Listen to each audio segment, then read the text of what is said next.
Hello 11वीं कक्षा के सर और सहेलियों, देखो हम यहाँ पर पढ़ रहे थे परमाणुवीय कक्षकों के बारे में। कक्षकों के बारे में हमने पढ़ा था कि कोई भी परमाणु होता है, परमाणु में कक्षाएं होती है, क्वांटम संख्या हमने डिटेल से पढ़ी थी।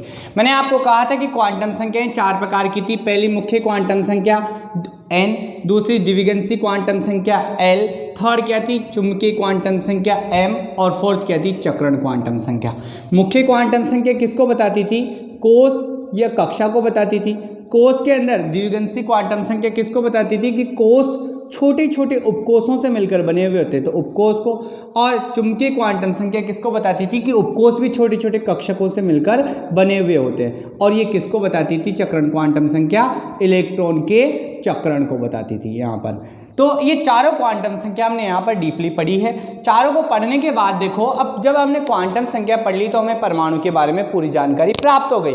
अब उसमें क्या होता है, जो कक्षक होते हैं, इलेक्ट्रॉन कहाँ रहेगा, मैंने आपको बताया था क्वांटम संख्या की डेफिनेशन। उसमें कहा था कि किसी भी परमाणु में इलेक्ट्रॉन की सही स्थिति भाई वो कहाँ है, कौन सी कक्षा की है, कौन से उपकोष के, किस कक्षक में, और उसका चक्रण कौन सा है, क्लॉकवाइज है एंटी क्लॉकवाइज है, और उसकी ऊर्जा को बताने वाली जो संख्याएं थी वो संख्या क्या कहलाती थी? यहाँ पर क्वांटम संख्याएं कहलाती थी। तो देखो क्वांटम संख्याओं के आधार पर अब हम पढ़ रहे हैं यहाँ पर कक्षकों में इलेक्ट्रॉनों का वितरण। जो परमाणुविक कक्षक होते हैं यहाँ पर, जैसे उपकोष, एस उपकोष, पी उपकोष, डी उपकोष और एफ उपकोष, मैं आपको यहाँ पे बना देता हूँ। देखो एस उपकोष, ध्यान से समझना।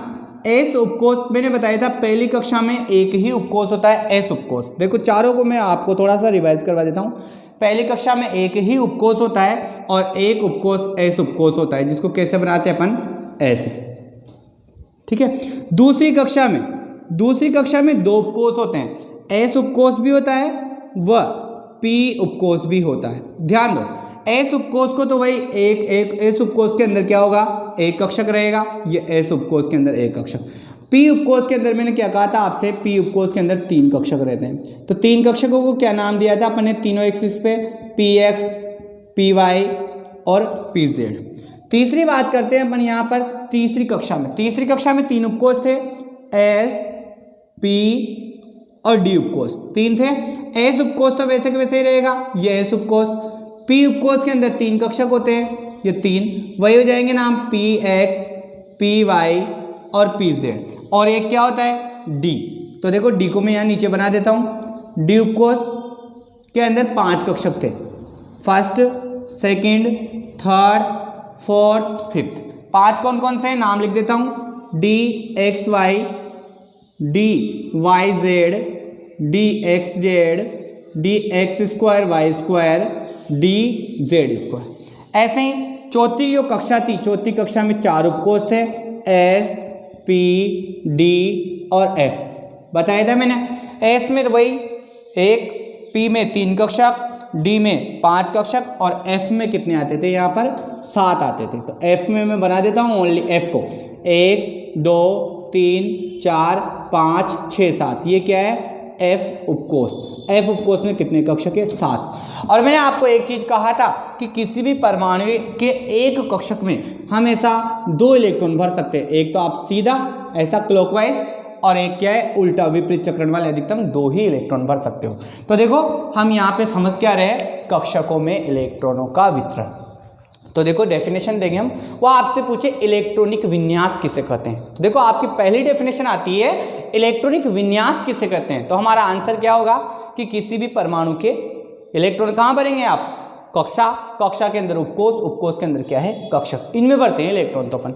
तो किसी भी परमाणु के कक्षकों में, ध्यान दो ये कक्षक रहे सारे, एस, पी, डी, एफ उपकोष के भी अंदर कक्षक। तो किसी भी परमाणु के कक्षकों में इलेक्ट्रॉनों का वितरण करना क्या कहलाता है? इलेक्ट्रॉनिक विन्यास कहलाता है। वितरण मतलब इसमें इलेक्ट्रॉनों को भरना एक निश्चित क्रम में, ऊर्जा के बढ़ते हुए क्रम में, इलेक्ट्रॉनिक विन्यास कहलाता है। डेफिनेशन क्लियर कर लेना एक बार। किसी भी परमाणु के परमाणुीय कक्षकों में इलेक्ट्रॉनों का वितरण करना अर्थात भरना क्या कहलाता है? इलेक्ट्रॉनिक विन्यास के नाम से जाना जाता है। क्लियर है बेटा यहाँ तक डेफिनेशन हमारी? अब देखो हम आगे बढ़ते हैं। जब हमारे ये क्लियर है तो सब कुछ क्लियर हो जाएगा। तो देखो यहाँ पर कक्षकों में अगर इलेक्ट्रॉनों का वितरण करना है या इलेक्ट्रॉन भरने हैं आपको, तो देखो उनको भरने के लिए 4 नियम दिए गए हैं मुख्य रूप से। यहाँ पर 4 नियम कौन कौन से हैं? पहला नियम आता है आपके ऑफ-बो नियम या ऑफ-बो सिद्धांत, दूसरा नियम आता है पाउली का अपवर्जन सिद्धांत, तीसरा आता है हुंड का अधिकतम बहुलता का नियम, और फोर्थ आता है आपके N+L रूल। इन चारों नियमों को जब हम समझ लेते हैं तभी किसी तत्व का हम इलेक्ट्रॉनिक विन्यास लिख सकते हैं। सही सही। तो इन चारों को समझने के लिए देखो हम चारों को ही पढ़ना पड़ेगा, और ये बहुत ज़्यादा इंपॉर्टेंट है, जो आपको यहाँ भी आएगा, कंपटीशन में भी आएगा और आगे वाली क्लासों में भी आता है, और बहुत ईजी होता है। देखो सबसे पहला नियम पढ़ते हैं अपन ऑफ-बो सिद्धांत। ध्यान देना, ऑफ-बो, ध्यान देना। ऑफ-बो सिद्धांत के अनुसार होता क्या है भाई, किसी भी परमाणु कक्षक, ये पहला, ये देखो ये कौन सा? पहला, दूसरे का S, दूसरे का P, तीसरी कक्षा का S, तीसरी कक्षा का P और तीसरी कक्षा का D, चौथी कक्षा का S, चौथी कक्षा का P, चौथी कक्षा का D और चौथी कक्षा का F, सब में रहेंगे। तो देखो ऑफ-बो सिद्धांत कहता है कि परमाणुीय कक्षकों में इलेक्ट्रॉनों का वितरण यदि हमें करना हो तो क्या करते हैं? ऊर्जा के बढ़ते क्रम में करते हैं, यानी कि कम ऊर्जा वाले में, जिसका परमाणु के जो क्या होता है? नाभिक, ये नाभिक के पास देखो ये पहली कक्षा, ये नाभिक के पास क्या बना दी? पहली कक्षा। पहली कक्षा में एक ही उपकोष रहेगा S, इसके अंदर एक ही कक्षा है S। दूसरी कक्षा, दूसरी में क्या है? यहाँ पर देखो 2 आ जाएंगे, S भी होगा और P भी होगा। तीसरी में 3 आ जाएंगे, S भी होगा, P भी होगा और क्या होगा? D भी होगा। तो S भी होगा, P भी होगा और D भी होगा। चौथी में 4 जाएंगे, S, P, D, F। तो पास वाली जो रहेगी उसकी ऊर्जा कम होती है, जैसे ऊपर दूरी बढ़ती जाती है ऊर्जा क्या होती जाती है? अधिक होती जाती है। तो ऑफ-बो सिद्धांत कहता है कि किसी भी परमाणु के परमाणुविक कक्षकों में इलेक्ट्रॉनों का वितरण हमेशा क्या होता है? ऊर्जा के बढ़ते क्रम में किया जाता है, अर्थात कम ऊर्जा वाले में पहले जाएगा, फिर देखो पहली कक्षा में जाएगा, फिर उसके बाद दूसरी कक्षा में पहले S में जाएगा, फिर बाद में P की ऊर्जा ज़्यादा होती है तो उसमें जाएगा, फिर तीसरी कक्षा में इलेक्ट्रॉन बनना है तो पहले S में जाएगा, फिर P में जाएगा, फिर D में जाएगा। तो किसी भी परमाणु के परमाणुविक कक्षकों में इलेक्ट्रॉनों का वितरण क्या होता है? ऊर्जा के बढ़ते क्रम में किया जाता है। क्योंकि ऑफ-बो शब्द जो यहाँ पर आपको दिया हुआ है ये ग्रीक शब्द है, जिसका अर्थ होता है निर्माण करना, अर्थात बनाना, अर्थात जिसके आधार पर हम क्या करते हैं? इलेक्ट्रॉनिक विन्यास को बनाते हैं, उसी को क्या कहते हैं? हम ऑफ-बो नियम कहते हैं। बस इतना सा। तो सीधा सीधा नियम क्या कहा? ऊर्जा के बढ़ते हुए क्रम में इलेक्ट्रॉनों को क्या करते हैं? यहाँ पर विन्यासित किया जाता है या भरा जाता है। ऑफ-बो शब्द ग्रीक शब्द है जिसका अर्थ होता है बनाना या निर्माण करना। अब देखो कैसे बनाते हैं अपन इलेक्ट्रॉनिक विन्यास, बना के बता देते हैं। देखो कक्षक कितने हैं आपके पास? देखो कक्षक तो बहुत सारे हैं, परंतु पहले हम बात करते हैं कोष की। पहला कोष, दूसरा कोष, तीसरा कोष। कोष के अंदर क्या है? उपकोष। तो पहले कोष में 1 उपकोष, दूसरे में 2, तीसरे में 3 और चौथे में 4। तो टोटल उपकोष कितने प्रकार के? ये देखो आप तो S, P, D और F, 4 ही तो प्रकार के उपकोष होते हैं। तो चारों उपकोषों को सबसे पहले तो हम क्या कर देते हैं? यहाँ पे बना देंगे। देखो ये तो S उपकोष, ठीक है, समझना है आपको। ये P उपकोष, ये D उपकोष और ये F उपकोष। बस आपको इतना सा याद रखना है जिसमें आप क्या कर सकते हो? सारा इलेक्ट्रॉनिक विन्यास बना सकते हो। अब देखो मैं आपको तरीका बता रहा हूँ, रटना नहीं है, पूरा याद हो जाएगा आपको ऐसे कैसे। सबसे पहले हम क्या करेंगे? S उपकोष। तो S उपकोष में SS को मैं भर देता हूँ। S में देखो सबसे पहले S उपकोष किसका रहेगा? पहली कक्षा है तो पहली कक्षा का S उपकोष रहेगा, फिर दूसरी कक्षा है दूसरी कक्षा का S उपकोष रहेगा, तीसरी कक्षा में भी S रहेगा, ऐसे चौथी, पांचवी, अनंत कक्षाएं होती है परमाणु में। तो देखो पहली कक्षा का S उपकोष, इनको अब क्या करते हैं? गोले में बंद कर देते हैं ताकि क्या है? आसानी रहे, और सीधा क्रम में लिखना है आपको, ऐसे कैसे नीचे आते जाना है। तो 1S हो गया। फिर ऐसे ही हम क्या कर देंगे? दूसरी कक्षा का S उपकोष बना देंगे, फिर तीसरी कक्षा का हमने क्या कर दिया? S उपकोष बना दिया। चौथी कक्षा का हम क्या कर देंगे? S उपकोष बना देंगे। पांचवी कक्षा का हम क्या कर देंगे? S उपकोष बना देंगे। छठी कक्षा का भी हम क्या कर देंगे? यहाँ पर S उपकोष बना देंगे। सातवीं कक्षा का S उपकोष बना देंगे और आठवीं कक्षा का हम क्या कर देंगे? S उपकोष बना देंगे। आप कितने भी बना सकते हो क्योंकि परमाणु में क्या होती है? अनंत कक्षा है। तो S उपकोष बनाना है, पहली का, दूसरी का, तीसरी का, चौथा, पांचवा, छठा, सातवां, 8 है, हो गया। अब देखो P उपकोष की बात करते हैं। P उपकोष कहाँ से स्टार्ट होता है आपको पता है? पहली कक्षा में तो एक ही उपकोष है S, दूसरी में 2 है, S भी है और P भी है। तो दूसरी कक्षा में क्या होता है? P उपकोष। तो ध्यान देना, आप थोड़ा सा इतना सा ध्यान देना है, ये दूसरी कक्षा रही। दूसरी कक्षा का एस आ गया तो दूसरी कक्षा का पी जो है ना आपको इसके सामने नहीं लिखना, इसके एक नीचे से स्टार्ट करना है, बस ये ट्रिक है इसकी। ध्यान दो, दूसरी कक्षा का एस उपकोष है तो दूसरी के सामने पी नहीं लिखना आपको, दूसरी कक्षा का जो पी उपकोष है सामने नहीं लिख के एक नीचे से स्टार्ट करना है। तो दूसरी कक्षा का एस उपकोष सामने नहीं लिख कर जस्ट एक नीचे से स्टार्ट करेंगे तो क्या हो जाएगा, ये दूसरी कक्षा का पी उपकोष, ये दूसरी कक्षा का मैंने क्या बना दिया, पी उपकोष, एक नीचे से स्टार्ट किया है। देखो तो इसके सामने 2p नहीं लिखना, नीचे से स्टार्ट करना है। तो देखो दूसरी कक्षा का p हो गया, फिर तीसरी कक्षा में भी p रहेगा, चौथी में भी p रहेगा, ऐसे चलते जाएंगे समय। तो दूसरी कक्षा का p हो गया, बस यहाँ से याद रखना, बाकी फिर बढ़ते जाएंगे। ये तीसरी कक्षा का क्या कर देंगे, p उपकोष, चौथी कक्षा का p उपकोष, पांचवी कक्षा का p उपकोष, छठी कक्षा का p उपकोष और सातवीं कक्षा का भी क्या हो जाएगा यहाँ पर p उपकोष। हो गया, एक कम चलता है नीचे, हो गया।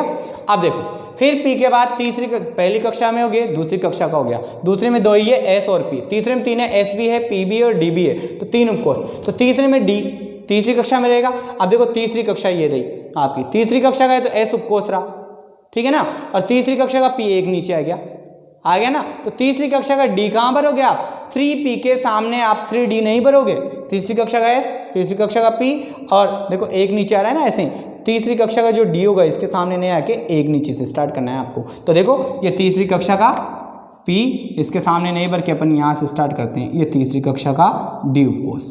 ध्यान से समझ लेना, बस यही बनाने हैं आपको गोले, और कुछ भी नहीं है। तीसरी कक्षा का d, अब आगे बढ़ते जाएंगे, फिर तीसरी कक्षा का d हो गया, फिर चौथी कक्षा का d हो जाएगा, नीचे आते जाएंगे, फिर पांचवी कक्षा का d उपकोष हो जाएगा, फिर छठी कक्षा का d उपकोष हो जाएगा। बना लिया हमने। फिर देखो चौथी कक्षा की अपन बात करेंगे, तो चौथी कक्षा में क्या हो जाएंगे, s p d f 4 उपकोष होंगे। तो ये देखो चौथी का s, ये चौथी का p एक नीचे, चौथी का d एक नीचे, ऐसे तिरछा, और चौथी का d के बाद f सामने थोड़ी एक नीचे से करते हैं, देखो ऐसे तिरछे आते हैं, चौथी का s, चौथी का p, चौथी का d और चौथी का यहाँ पे क्या आ जाएगा f। तो ये चौथी कक्षा का f उपकोष हम यहाँ बना देंगे। तो देखो d के सामने f नहीं बनाना, एक नीचे से स्टार्ट करना है, तो चौथी कक्षा का f उपकोष हो गया। फिर नीचे आ जाओगे तो पांचवी कक्षा का क्या हो जाएगा, f उपकोष। नियम है, आप और बड़ा भी कर सकते हो इसको, ज़्यादा और ज़बर नहीं रहो, 8s की जगह 9s 10s कर सकते हो, इधर बढ़ जाएगा तो नीचे। तो ये आपने बना लिया। ट्रिक क्या थी, s उपकोष, पहली कक्षा में एक ही उपकोष होता है s, तो पहली कक्षा का s, दूसरी तीसरी चौथी पांचवी छठी सातवीं, तो ऐसे बना दिया। अब दूसरी कक्षा में 2 होते हैं, s भी होता है p भी होता है, तो दूसरी कक्षा का देखो ये रहा, दूसरी कक्षा का s के सामने p नहीं लिखना, एक नीचे से स्टार्ट करना है ऐसे तिरछे, तो दूसरी कक्षा का s और ये दूसरी कक्षा का p, तो फिर इसके बाद से 3p 4p ऐसे बढ़ जाएगा। फिर तीसरी कक्षा में 3 होते हैं s p d, तो ये तीसरी कक्षा का s रहा, ये तीसरी कक्षा का p रहा, तीसरी कक्षा का d सामने तो लिखो, ऐसे तिरछे ही चलते हैं, तो तीसरी कक्षा का d उपकोष। फिर आगे बढ़ जाओगे 4d 5d 6d। ऐसे ही चौथी कक्षा की बात करेंगे, तो चौथी का s, चौथी का p, चौथी का d, फिर f कहाँ आएगा, सामने थोड़ी आएगा, वही ऐसे तिरछा आएगा, तो यहाँ आ जाएगा 4f 5f, और भी आप कितने भी ले सकते हो। ये हमने यहाँ पर क्रम बना दिया। अब इस क्रम में आपको चलना कैसे है ये मैं आपको बताता हूँ। देखो सबसे पहले यहाँ से चलना है आपको, ये सबसे पहले क्या आएगा 1s, इसकी ऊर्जा सबसे कम होगी। फिर 1s के बाद देखो यहाँ पर हमारे पास आएगा 2s, तो 1s के बाद कौन, पहले 1s में इलेक्ट्रॉन भरेगा क्योंकि पहली कक्षा है, पहली कक्षा का s रहता है, सबसे पहले इलेक्ट्रॉन इसमें भरे जाएंगे क्योंकि ऊर्जा कम होगी।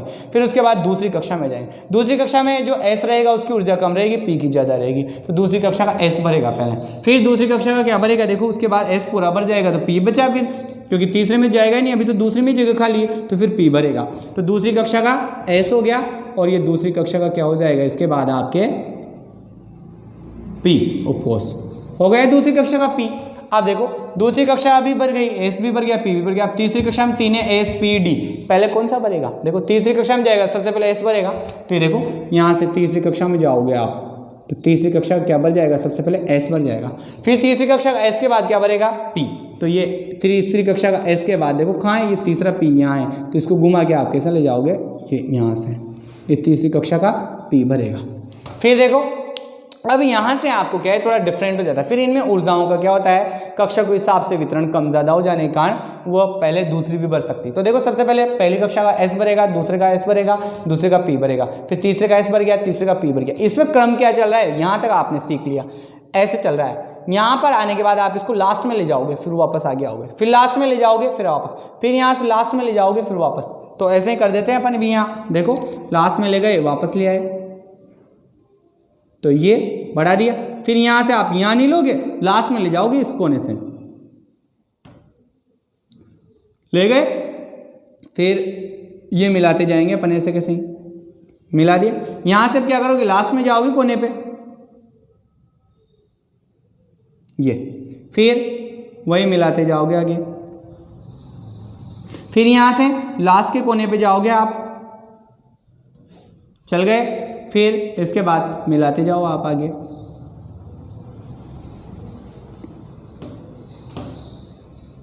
मिला दिया। फिर यहाँ से लास्ट के कोने पे जाओगे आप, फिर मिलाते जाएंगे अपन आगे।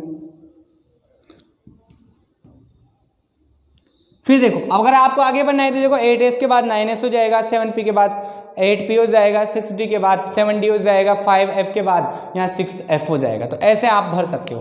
तो सबसे पहले इलेक्ट्रॉनों का क्रम हमारे पास आ गया। सबसे पहले इलेक्ट्रॉन 1s में भरे जाएंगे, फिर 2s में, फिर 2p में, फिर 3s में, फिर 3p में, फिर 3p के बाद देखो 3d नहीं आ रहा, 3d में नहीं भरे जाएंगे। 3d से पहले यहाँ पर क्या हो जाता है 3s 3p, 3p के बाद देखो 3d नहीं आके 3d से पहले कौन सी बढ़ेगी 4s, क्योंकि 4s की ऊर्जा क्या होती है 3d से कम होती है, तो इसमें पहले बढ़ जाता है। उसका कारण आएगा आपके n+l नियम से, तो ये होगी। फिर 3d बढ़ेगी, फिर 4p बढ़ेगी, फिर 5s, फिर 4d बढ़ेगी, फिर 5p बढ़ेगी, फिर 6s बढ़ेगी। ये आपको ये थोड़ा सा क्रम याद रखना है। ये क्रम से ही आप क्या कर सकते हो, किसी भी कक्षाओं में इलेक्ट्रॉनों का वितरण कर सकते हो। तो कक्षकों की ऊर्जा इस तरह का बढ़ता क्रम यहाँ लिख देते हैं अपन, तो मैं यहाँ क्रम से जमा देता हूँ। कक्षकों की ऊर्जा स्तर का बढ़ता क्रम। कक्षकों के ऊर्जा स्तर का बढ़ता क्रम क्या हो जाएगा भाई, यही तो आपको समझना है। तो ऊर्जा स्तर का बढ़ता क्रम जब अपन को देना है तो देखो समझो इसको, ये एक इंपॉर्टेंट चीज है, यही तो चीज आपके यहाँ पर काम आएगी इलेक्ट्रॉनिक विन्यास बनाने के लिए। क्या हो जाएगा बढ़ता क्रम, सबसे कम ऊर्जा किसकी होगी, यहाँ से लिख देता हूँ मैं, ठीक है, जगह कम है तो 1s की होगी। फिर उसके बाद अधिक होगी, देखो ये चिन्ह मैंने यहाँ पर बनाया है, 1s इज लेस देन, यहाँ पर क्या हो जाएगा उसके बाद 2s, यानी कि 2s की ऊर्जा जिधर मुंह खुला हुआ है उसकी क्या है अधिक है, और लेस देन यानी कि इसकी क्या है कम है। तो 1s के बाद 2s के बाद क्या है, देखो यहाँ पर 2s से अधिक होगी 2p की, 2p से अधिक होगी क्या हो जाएगी 3s की, और 3s से अधिक होगी 3p की। फिर देखो अगर अपन भूल जाएं तो देखो यहाँ से देख लो आप, 3s से अधिक होगी 3p की, 3p से अधिक किसकी है 4s की। तो 3p के बाद 3d नहीं आके क्या आ जाता है, पहले 4s आ जाएगा, 4s के बाद क्या आएगा फिर 3d आएगा। तो ये 3d भर दिया हमने। फिर आगे चलो आप 4p 5s, तो देखो यहाँ पे भर देंगे हम 4p और ये क्या हो जाएगा 5s हो जाएगा। फिर देखो 4d 5p, तो ये 4d और 5p भर दिया हमने। फिर इसके बाद 6s और 4f, तो इसके बाद नीचे लिख देता हूँ उधर काम आएगा, तो 6s अधिक हो जाएगा। 6s के बाद क्या आ रहा है 4f, फिर 5d, फिर 4f, फिर उसके बाद क्या हो जाएगा 5d। फिर आगे बढ़ते हैं हम 6p 7s, तो 6p फिर 7s। फिर देखो आगे बढ़ो आप 5f और 6d, तो 5f 6d। फिर हम आगे बढ़ते हैं 7p और 8s, 7p और 8s। इस प्रकार से आपको अगर किसी भी परमाणु की कक्षकों में इलेक्ट्रॉन का वितरण करना है तो ये क्रम आपको याद रखना पड़ेगा। इसमें कुछ तो मैं याद रह जाता है, जैसे 1s, फिर उसके बाद दूसरी कक्षा आएगी तो 2 रहेंगे 2s और 2p, फिर तीसरी कक्षा में 3 रहेंगे 3s 3p और ये 3d। परंतु 3d से पहले आपको एक चीज़ याद रख लेनी है, कौन सी वाली, ये वाली चीज़ जो इंपॉर्टेंट थी। 3s से पहले कौन बढ़ जाएगा, यहाँ पर 4s बढ़ जाएगा, तो 3s 3p और 3d, इससे 3d से पहले 4s भर देना हो गया। अब देखो 4s तो यहाँ आ गया था, तो 4 के बाद क्या आ जाएगा डायरेक्ट 4p। तो यहाँ तक तो आपको क्या है मिनिमम यूं ही याद रखना है, ताकि क्या है जब भी आप इलेक्ट्रॉनिक विन्यास लिखो तो आपको यहाँ तक तो किसी तरह से प्रॉब्लम नहीं आनी चाहिए। तो देखो 4s 4p, वही d के पहले हमेशा, जैसे यहाँ क्या था 3s 3p और 3d से पहले कौन सा भर गया था 4s, वैसे देखो 4s तो आ गया 4p, फिर 4sp और 4d आएगा ना, परंतु वही देखो d से पहले कौन सा भर गया अगले वाला, मतलब एक अगला वाला 3s था 3p था और 3d से पहले 4 वाला एक ज़्यादा वाला डी एस भर गया। तो ऐसे ही देखो 4s 4p और 4d, ये 4d से पहले एक अगला वाला यानी कि 5वें नंबर का एस भर जाएगा। तो ये यहाँ तक तो आपको ऐसे ही याद हो गया। फिर देखो जब 4d हो गया, ये 5s हो गया, तो फिर 5p आ जाएगा। तो यहाँ तक भी आपको इजी गोइंग में ये याद हो जाएगा। फिर बाकी थोड़ा सा आप जानते हो याद रखना पड़ेगा ये नीचे वाला, या तो आपको, या फिर जब भूल जाओ तो फिर इससे अपन निकाल सकते हैं। पर धीरे धीरे जब हम प्रैक्टिस करेंगे तो उसमें क्या है, ये सब कुछ क्लियर होता चला जाएगा। क्लियर है आपके? नियम क्या कहता था? इस सिद्धांत के अनुसार किसी भी परमाणु कक्षकों में इलेक्ट्रॉनों का वितरण क्या होता है, निम्न ऊर्जा से उच्च ऊर्जा की ओर होता है, यानी कि ऊर्जा के बढ़ते क्रम में होता है। इसे क्या कहते हैं, हम ऑफ सिद्धांत के नाम से जानते हैं। क्लियर हो जाना चाहिए, देखो आपकी कोई परेशानी नहीं आएगी। अब देखो दूसरा नियम आता है अपना पाउली का अपवर्जन सिद्धांत। ये क्लियर है?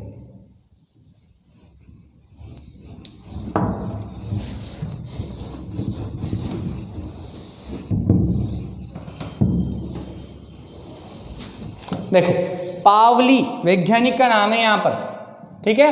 तो दूसरा नियम पढ़ना है हमें, पावली का अपवर्जन सिद्धांत।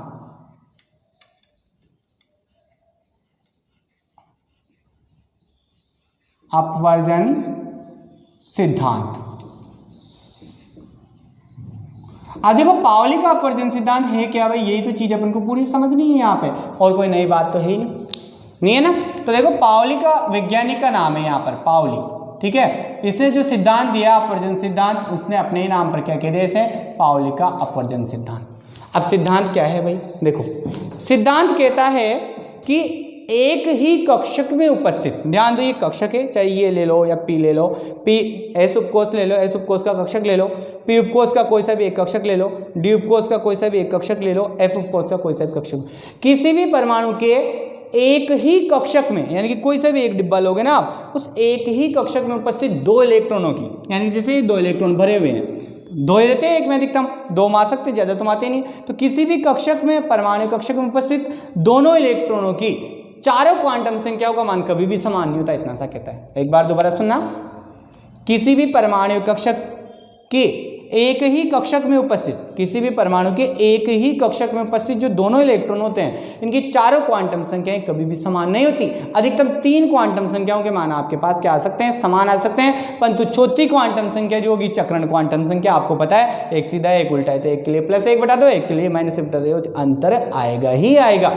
यही नियम कहता है, इतना सा और कुछ भी नहीं कहा उसने। एक बार सुन लेना, किसी भी परमाणु कक्षक में उपस्थित दोनों इलेक्ट्रॉनों की, एक ही परमाणु कक्षक में उपस्थित जो दोनों इलेक्ट्रॉन है, उनकी चारों क्वांटम संख्या इन दोनों इलेक्ट्रॉनों की कभी भी समान नहीं आ सकती, अधिकतम 3 समान आ सकती है, परंतु चौथी क्वांटम संख्या जो चक्रण क्वांटम संख्या होती है वो हमेशा भिन्न आएगी, क्योंकि हमें पता है एक सीधा इलेक्ट्रॉन है तो +1 बटा दो, उल्टा इलेक्ट्रॉन है उसके लिए क्या आ जाएगा इसका मान -1 बटा दो। तो ये यहाँ पर इसने नियम दिया। अब इसको एक्सप्लेन करते हैं अपन। देखो एग्जाम्पल नंबर फर्स्ट ले लेते हैं। देखो एग्जाम्पल नंबर फर्स्ट में मैं यहाँ पे एक लिथियम ले लेता हूँ, परमाणु जानते हो, परमाणु क्रमांक कितना होता है 3। सबसे पहले हम इसका इलेक्ट्रॉनिक कॉन्फ़िगरेशन लिखेंगे, इलेक्ट्रॉनिक विन्यास लिखेंगे।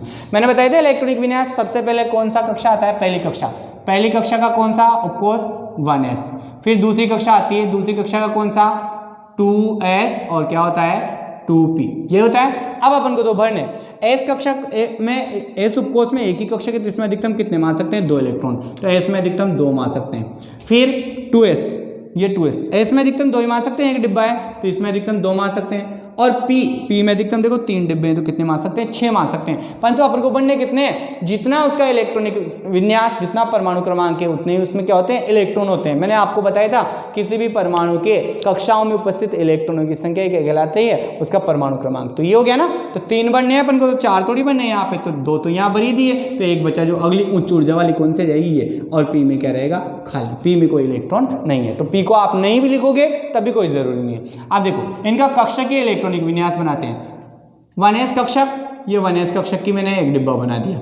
2s भी क्या है, कक्षक है, तो ये 2s कक्षक का मैंने क्या कर दिया, एक डिब्बा बना दिया। और 2p भी क्या है यहाँ पर, कक्षक है, तो 2p में आप जानते हो 3 कक्षक होते हैं, तो 3 डिब्बे मैंने बना दिया। अब देखो इसमें तो कोई इलेक्ट्रॉन है नहीं तो अपन को कोई मतलब ही नहीं, इसको तो नहीं भी बनाओ तब भी। परंतु देखो इसमें कितने इलेक्ट्रॉन है, 1 2 है ना, तो एक तो इसमें भर दिया और दूसरा कहाँ जाएगा, इसमें। ध्यान देना, एक नियम है हुंड का अधिकतम बहुलता का नियम। हुंड का अधिकतम बहुलता का नियम कहता है कि पहले समान ऊर्जा वाले परमाणु कक्षक में एक एक इलेक्ट्रॉन भरते हैं। जैसे एक इसमें भर गया, फिर बच जाता है तो उसमें चल जाता है, एक इसमें फिर दूसरा भी इसमें। परंतु यहाँ देखो 3 कक्षक है, ये लगभग समान ऊर्जा के होते हैं, तो एक इसमें जाएगा, फिर दूसरा इसमें आएगा, फिर तीसरा इसमें आएगा, फिर अगर बच जाएंगे तो चौथा इसमें, पांचवा इसमें, छठा इसमें। यानी कि पहले एक एक इलेक्ट्रॉन भरते हैं, समान ऊर्जा वाले एक साथ जो जुड़े हुए डिब्बे कक्षक रहते हैं उनमें एक एक इलेक्ट्रॉन जाएगा और फिर बच जाते हैं, तो फिर दो दो के जोड़े बनते हैं। तो ये हुंड का बहुलकता का नियम था। तो ये हमने यहाँ पर तो इसका इलेक्ट्रॉनिक विन्यास बना दिया। अब क्या कह रहा है वो, यहाँ पर ये दोनों इलेक्ट्रॉन हो गए, माना कि एक इलेक्ट्रॉन तो ये वाला ले लिया अपन ने और एक इलेक्ट्रॉन क्या कर लिया मैंने, इधर वाला ले लिया। क्या कहता है वो कि एक ही परमाणु कक्षक में उपस्थित दोनों इलेक्ट्रॉनों की चारों क्वांटम संख्याएं कभी भी समान नहीं हो सकती। अधिकतम 3 संख्याएं समान हो सकती है परंतु चौथी भिन्न होगी। तो देखो चारों क्वांटम संख्या निकालनी है, n मुख्य क्वांटम संख्या, द्विगंशी क्वांटम संख्या, चुंबकीय क्वांटम संख्या और चक्रण क्वांटम संख्या। हो गई। इधर भी देखो मुख्य क्वांटम संख्या, द्विगंशी क्वांटम संख्या, चुंबकीय क्वांटम संख्या और चक्रण क्वांटम संख्या। यही है। चारों के लिए क्या करोगे आप, मान निकालो। n किसको बताता है, कोष को, कक्षा को। ये कौन सा कक्षा, ये रही देखो आपके आगे, ये पहली कक्षा, ये दूसरी कक्षा, ये भी दूसरी कक्षा। पहली कक्षा का एस उपकोष है, दूसरी कक्षा का एस है, दूसरी कक्षा का पी। तो ये आगे जो नंबर है ना वही क्या है, आपकी कक्षा, वही n का मान है। तो आपको रटना नहीं है, n का मान कहाँ से लाओगे, ये कक्षा ही आगे जो नंबर लिखे होते हैं, पहली कक्षा, दूसरी कक्षा का एस, दूसरी का पी। तो ये पहली क्या है, नंबर, कक्षा है, तो n का मान कितना आ जाए। इस वाले इधर वाले इलेक्ट्रॉन के लिए n का मान क्या है, 1 हो गया। और दूसरा देखो इस इलेक्ट्रॉन के लिए n का मान हो गया 1। फिर L का मान, L का मान मैंने बताया था, द्विगंशी क्वांटम संख्या का मान किस पर निर्भर करता है बेटा, द्विगंशी क्वांटम संख्या का मान निर्भर करता है इस पर, मुख्य क्वांटम संख्या के मान पर। और ये कहाँ से क्या होता था, मैंने बताया था 0 से n-n तक, n-1 तक होता है। तो S उपकोष के लिए मैंने आपको बताया था, S उपकोष के लिए L का मान देखो यहाँ लिख देता हूँ। S उपकोष के लिए, S के लिए क्या था, मैंने आपको बताए थे वहाँ पे शॉर्ट में, के लिए L का मान, S उपकोष के लिए L का मान कितना आया था आपके पास, यहाँ पर 0 आया था नहीं आया था। P उपकोष के लिए अपन बात करें तो P उपकोष के लिए जो L का मान है वो कितना आया था, 1 आया था। फिर D उपकोष के लिए जो L का मान है वो कितना आया था, यहाँ पर 2 आया था। और S उपकोष के लिए अपन बात करें L का मान तो कितना आया था, यहाँ पर 3 आया था। तो S उपकोष है, कौन सा उपकोष है, S उपकोष के लिए L का मान कितना है, यहाँ पर 0 आ जाएगा। ठीक है। फिर M का मान कहाँ से कहाँ तक था, -L से +L तक, ये था ना। तो L ही 0 है तो -0 से +0, तो इसके में क्या हो जाएगा, 0 आ जाएगा। हो गया। और चक्रण क्वांटम संख्या, क्लॉकवाइज चक्रण है इस इलेक्ट्रॉन का, पहले वाले इलेक्ट्रॉन का ऊपर की ओर, तो इसके लिए क्या आ जाएगा, +1/2। आगे चारों क्वांटम संख्या इसकी लिखो। दूसरा इलेक्ट्रॉन भी कहाँ है, पहली कक्षा में, तो मुख्य क्वांटम संख्या का मान तो कितना आ जाएगा हमारे पास, 1 आ जाएगा। फिर द्विगंशी क्वांटम संख्या का मान क्या होता है, यहाँ पर कौन सा उपकोष है, S उपकोष। S उपकोष के लिए क्या होता है, द्विगंशी क्वांटम संख्या का मान 0। फिर तीसरा क्या आ जाएगा, चुंबकीय क्वांटम संख्या का मान कहाँ से, -L से +L, L ही 0 है जब, तो 0 ही आएगा यहाँ पे भी, -0 से +0। और S चक्रण क्या है, दूसरे इलेक्ट्रॉन का चक्रण नीचे की ओर है, एंटी क्लॉकवाइज है, तो इसके लिए क्या आएगा, -1/2। तो यहाँ ध्यान दो आप, यही तो चीज़ वो कह रहा है नियम, इसमें जो आपको क्लियर हो गया नियम, वो कहता है कि किसी परमाणु के एक ही कक्षक में, ये एक कक्षक ले लिया आपने, उपस्थित दोनों इलेक्ट्रॉन की चारों क्वांटम संख्याएं, देखो दोनों इलेक्ट्रॉन की चारों क्वांटम संख्याएं कभी भी समान नहीं होती। अधिकतम 3 क्वांटम संख्याएं क्या हो सकती है हमारे पास, समान हो सकती है। देखो 3 समान आ गई, परंतु चौथी क्वांटम संख्या जो है आपके पास, चक्रण क्वांटम संख्या, ये क्या होगी, भिन्न होगी। यही क्या है यहाँ पर, पाउली का अपवर्जन सिद्धांत। Clear example. इसके अलावा मैं आपको एक और एग्जाम्पल बता देता हूँ, थोड़ा डिफिकल्ट वाला। दूसरा एग्जाम्पल हम लेते हैं यहाँ पर, देखो मैग्नीशियम का ले लेते हैं। मैग्नीशियम कोई सा ले सकते हो, आपकी इच्छा, मैं तो आपको एक बता रहा हूँ। इसका इलेक्ट्रॉनिक विन्यास लिखना पड़ेगा सबसे पहले। 12 है परमाणु क्रमांक, तो देखो सबसे पहले तो 1s कक्षा होती है, फिर उसके बाद कौन सी आती है, दूसरी की S आती है, और उससे अधिक किसकी होती है, दूसरी की P होती है, फिर उससे अधिक तीसरी की S होती है, फिर तीसरे की P होती है, और फिर तीसरे की D होती है। परंतु D से पहले आपको पता है चौथे की S बढ़ जाती है, और फिर ये तीसरे की D बाद में आती है। यही है। अब आपको तो बस इलेक्ट्रॉन बनना है, 12 ही तो बनने हैं, आपको ज़्यादा से मतलब ही नहीं है। तो S में अधिकतम कितने में आएंगे, 2, क्योंकि देखो आप S उपकोष में एक ही कक्षा के 2 इलेक्ट्रॉन मार सकते हैं, सीधा उल्टा।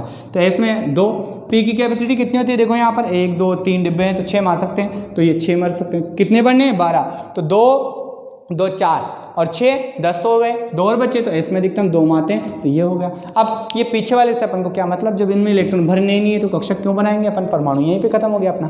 अब बात करते हैं अपन इनके इलेक्ट्रॉनिक विन्यास की। देखो ये s का बनाएंगे अपन 1s का, ये 1s का डिब्बा बना दिया एक, s 2s का भी बना देंगे, ये 2s का एक कक्षक बना दिया हमने।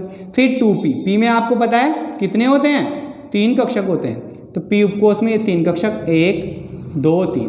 पहला कौन सा हो जाएगा px, दूसरा क्या हो जाएगा py और तीसरा क्या हो जाएगा pz। और फिर इसके बाद जो तीसरा का s है इसमें भी 2 इलेक्ट्रॉन है, तो तीसरे के s में भी अपन ने ये s का 1 बना देंगे।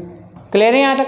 अब देखो इलेक्ट्रॉन भरेंगे, 2 इलेक्ट्रॉन तो इसमें, तो एक सीधा एक उल्टा, फिर 2 इलेक्ट्रॉन इसमें, एक सीधा एक उल्टा, फिर इसमें कितने बने 2p में 6 बनने हैं। देखो तो 6 कैसे भरोगे आप, हुंड का अधिकतम बहुलता का नियम कहता है कि पहले समान ऊर्जा वाले परमाणु कक्षक में एक एक इलेक्ट्रॉन, जब 6 बने तो पहले एक एक आएगा, 1 2 3। अगर 3 ही रहते तो ऐसे ही आते, फिर अब ज़्यादा हो जाते तो फिर युग्मन हो जाता है, जोड़े बन जाते हैं, फिर चौथा ऐसे आएगा, पांचवा ऐसे आएगा और छठा ऐसे आएगा, हो गए 6 पूरे। फिर इसमें 2 है तो एक तो सीधा और फिर एक उल्टा, हो गया। अब वो क्या कहता है, देखो किसी भी परमाणु की एक ही कक्षक में उपस्थित कोई सा भी इलेक्ट्रॉन ले लो, दोनों इलेक्ट्रॉन की चारों क्वांटम संख्या समान थी, तो इसकी तो अपन सरल निकाल लेते हैं, इसकी भी निकाल लेंगे, बीच वाले की निकाली थोड़ी डिफिकल्ट की, कोई सी की भी निकाल सकते हो आप, तो कोई परेशानी वाली बात नहीं है। वैसे तो इस वाले की मैं निकालता हूँ, इस डिब्बे को मैं क्या कर देता हूँ, थोड़ा डार्क कर देता हूँ, इस वाले की कक्षक की मैं निकाल रहा हूँ यहाँ पर। अब इस वाले की निकालनी है तो देखो यहाँ पर 2 चीज़ें, वही 2 मैंने यहाँ पर पोर्शन कर दिए। क्लियर है आपके। देखो 4 क्वांटम संख्या, मुख्य क्वांटम संख्या n, द्विगंशी क्वांटम संख्या l, चुंबकीय क्वांटम संख्या m और चक्रण क्वांटम संख्या s। n l m और s हो गए चारों। अब देखो निकालते हैं अपन। इसके लिए इस वाले इलेक्ट्रॉन के लिए बात कर रहे हैं, इस वाले के लिए आगे वाले, तो ये जो सीधा चक्रण है इस वाले के लिए देखो सबसे पहले तो मुख्य क्वांटम संख्या n की वैल्यू क्या होगी। मुख्य क्वांटम संख्या कोष को दर्शाती है, तो कौन सी कोष या कौन सी कक्षा में है, ये देखो ये पहली कक्षा, दूसरी कक्षा, ये दूसरी कक्षा, आगे संख्या देख लेना आप। तो ये इलेक्ट्रॉन कौन सी कक्षा में है आपके पास, दूसरी कक्षा में, तो ये 2 आ गया। फिर देखो l का मान, l किसको दर्शाता है, उपकोष को। कौन सा उपकोष है, देखो ये p उपकोष है, SPDF जो भी लिखा है, p उपकोष के लिए l का मान कितना हो जाएगा, देखो यहाँ पर 1, तो p उपकोष के लिए l का मान कितना आ गया 1। फिर m का मान कैसे निकालते हैं, m क्या है यहाँ पर, चुंबकीय क्वांटम संख्या, जिसका मान क्या होता है, l के मान पर निर्भर करता है, -l से +l तक होता है, आपको बताया था कल। तो देखो यहाँ पर इसके लिए अपन आप m का मान निकालोगे, तो यहाँ m के मान निकालने अपन को, तो m के मान आप कैसे लिखोगे, देखो m का मान -l से +l तक, तो ये -l -1 से, फिर ये +1 और इसके लिए क्या हो जाएगा 0, यही है ना। तो देखो आप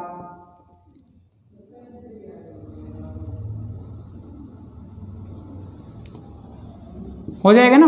तो इस वाले इलेक्ट्रॉन के लिए, सीधे वाले इलेक्ट्रॉन के लिए क्या आया, m का मान, देखो m का मान -1, इस y में है ये, तो py वाले कक्षक में, तो इसके लिए m का मान कितना जाएगा यहाँ पर 0। फिर s का मान क्या आएगा, चक्रण क्वांटम सीधा इलेक्ट्रॉन है तो क्या आ जाएगा +½ क्लियर। आगे देखो दूसरा वाला इलेक्ट्रॉन है इसी py में, इसका निकालो। मुख्य क्वांटम संख्या n, कौन सा कोष है, दूसरा। द्विगुणित क्वांटम संख्या कौन है, उपकोष को बताती है। उपकोष कौन सा है, p वाला, p के लिए l का मान कितना 1। फिर m -l से +l लिख ही दिया अपने यहाँ ऑलरेडी, तो इसके लिए ये कौन से में है, py में, इसके लिए m का मान कितना है 0। और चक्रण क्वांटम संख्या, इसका विपरीत चक्रण है तो क्या आ जाएगा -1/2। और मैंने आपको यही तो कहा था कि पाउली का अपवर्जन सिद्धांत कहता है कि किसी भी परमाणु के एक ही कक्षक में उपस्थित जो दोनों इलेक्ट्रॉन है, इनकी चारों क्वांटम संख्या कभी भी समान नहीं हो सकती, अधिकतम 1 2 और 3। ये देखो 3 तो समान आ रही है, परंतु ये जो चौथी क्वांटम संख्या है आपके पास, ये चौथी क्वांटम संख्या हमेशा क्या आएगी, भिन्न आएगी। यही क्या कहलाता है, पाउली का अपवर्जन सिद्धांत। क्लियर, कोई परेशानी नहीं आनी चाहिए। देखो मैं आपको एकदम क्लियरिटी से एग्जांपल देकर समझा रहा हूँ ताकि आप कंपटीशन लेवल तक भी इसको फॉलो कर सको। फिर देखो हम आगे बढ़ते हैं।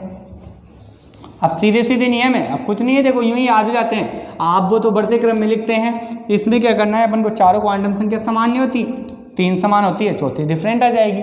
ये नियम कहता है इतना सा। अगला नियम आता है हुंड का अधिकतम बहुलकता नियम। तो तीसरा नियम है हमारा हुंड का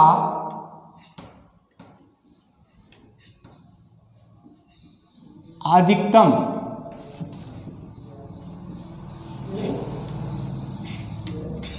बहुलता का नियम। हुंड का अधिकतम बहुलता का नियम क्या कहेगा भाई? मैंने अभी जस्ट आपको बता ही दिया, वैसे पढ़ा भी दिया, थोड़ी सी देर पहले कहा मैंने कहा था कि समान ऊर्जा वाले परमाणु कक्षकों में क्या होता है, पहले एक एक इलेक्ट्रॉन भरेंगे और फिर उसके पश्चात युग्मन होगा, यानी कि युग्मन तब तक नहीं होगा जब तक सब में एक एक इलेक्ट्रॉन प्रवेश न कर जाए। तो देखो कोई सा भी अपन एक इलेक्ट्रॉनिक विन्यास ले लेते हैं, जिसमें माना कि मैं थोड़ा बड़ा ले लेता हूँ आपको डिफिकल्ट रूप से, स्कैंडियम ले लेता हूँ Sc। देखो स्कैंडियम परमाणु क्रमांक इसका 21 होता है, बड़ा वाला लिखें थोड़ा सा, स्कैंडियम होता है परमाणु क्रमांक कितना होता है यहाँ पर, इसका 21 होता है। तो देखो अब बनाते हैं इसका इलेक्ट्रॉनिक विन्यास। इलेक्ट्रॉनिक विन्यास कक्षा के बनाना है तो स्पेस देके बनाना है अपन को। देखो सबसे पहले तो पहली कक्षा आती है, पहली कक्षा में एक उपकोष होता है S, ठीक है। फिर दूसरी कक्षा आती है, दूसरी कक्षा में दो उपकोष होते हैं, S दूसरी का और दूसरी का P। अब अपन डिब्बे भी बनाते चलेंगे साथ के साथ ताकि जगह की कोई प्रॉब्लम नहीं आए। ये S का बना दिया, ये 2S का बना दिया अपन ने, और ये 2P का बना दिया। 2P में 3 है कक्षक, P में 3 होते हैं ना, PX PY PZ हो गए। फिर 2P के बाद देखो तीसरी कक्षा आएगी। अब तीसरी कक्षा का क्या आएगा, पहले तो S आएगा, ये तीसरी कक्षा का S बना दिया। तीसरी कक्षा में फिर क्या आता है, P आता है, तो तीसरी कक्षा का हमने क्या ले लिया, P ले लिया। P में कितने 3 हो जाएंगे भाई, PX PY PZ। फिर 3S 3P, और फिर मैंने क्या बताया था आपको, 3D से पहले कौन सी आ जाती है, 4S आ जाती है। तो ये 4S, S में कितना होता है, एक कक्षक होता है। और फिर क्या आ जाएगी, 3S 3P, 4S आ गई, 3P के बाद फिर वही 3D आ जाएगी। और आप जानते हो D में कितने कक्षक होते हैं, 5 कक्षक होते हैं। तो हमने ये D में 5 कक्षक भर दिए, 1 2 3 4। नाम तो वहाँ आप जानते हो सबके, S का तो वही रहता है, P का PX PY PZ, और इनके पांचों मैंने बता ही दिया आपको। तो ये देखो यहाँ पर हमने बना लिया।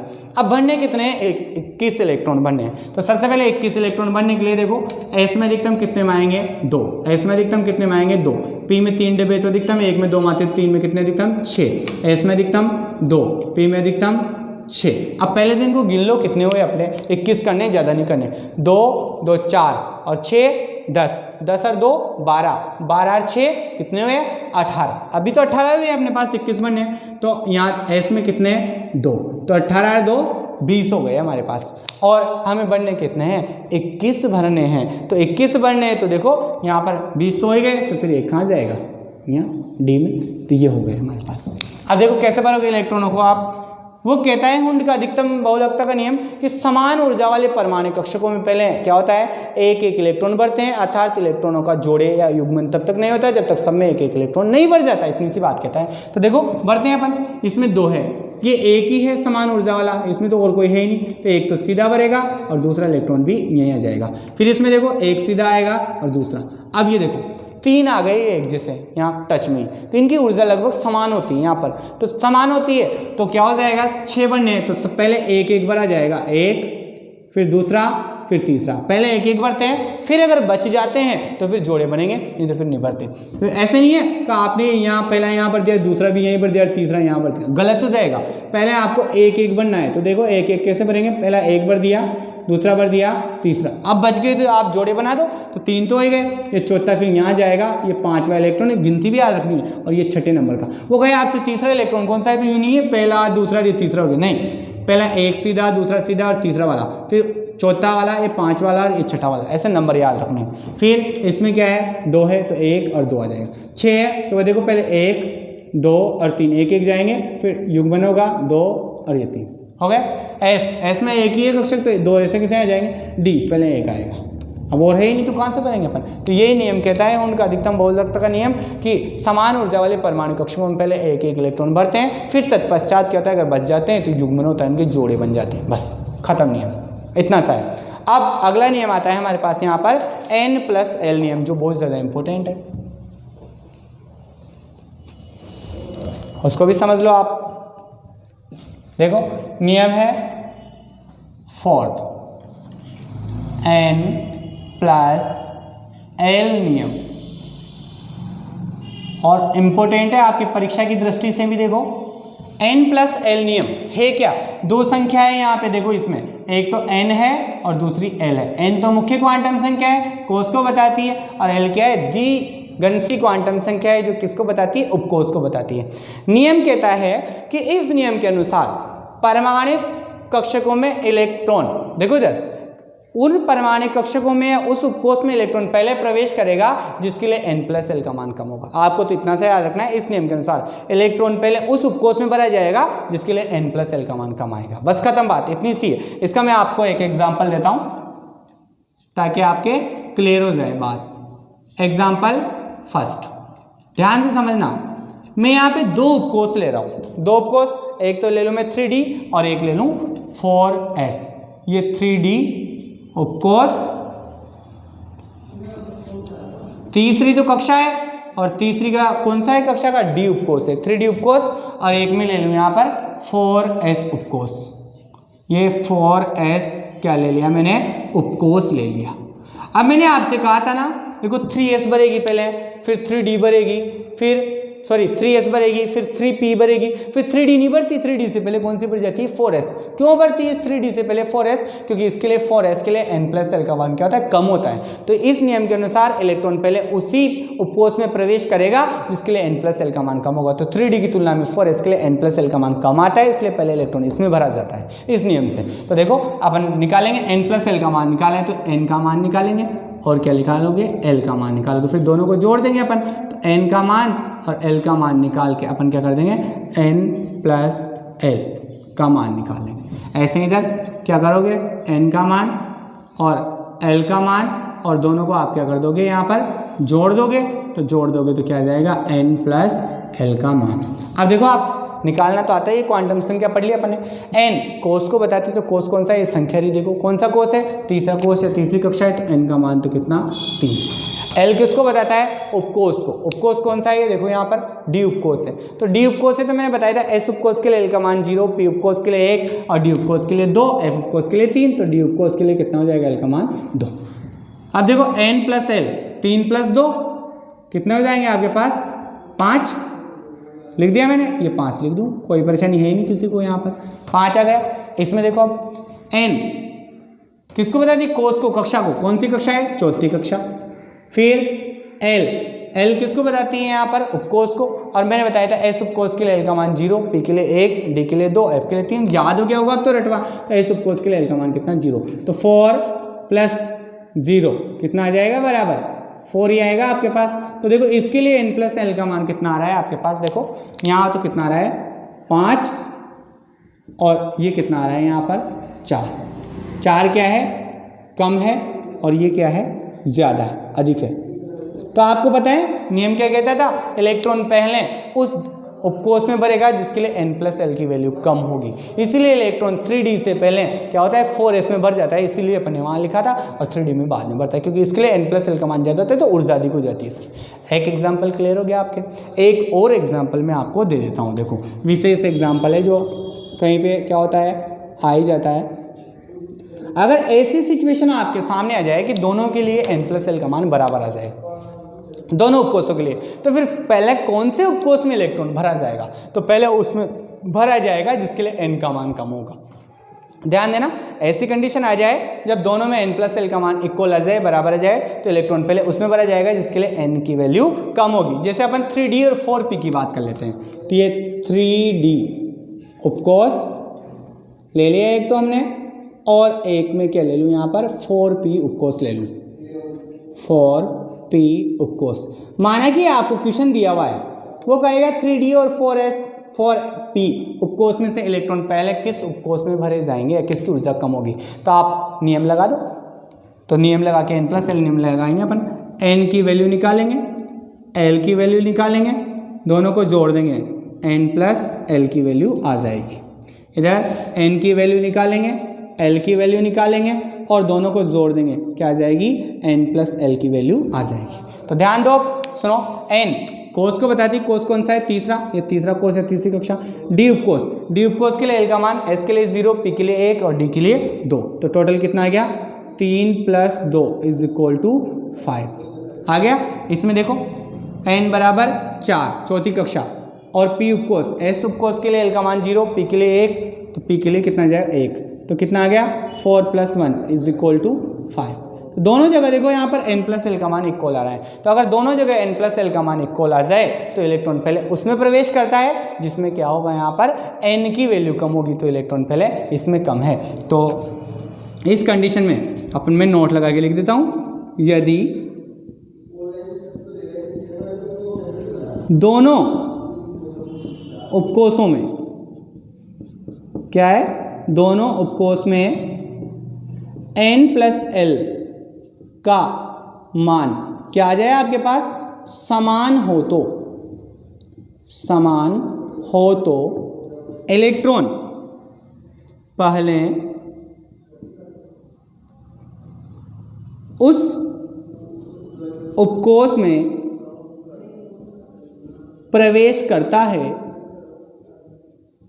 उस उपकोष में प्रवेश करता है जिसके लिए, किसके लिए, उस उपकोष के लिए n का मान कम होता है, n का मान कम होता है, यही नियम है बस।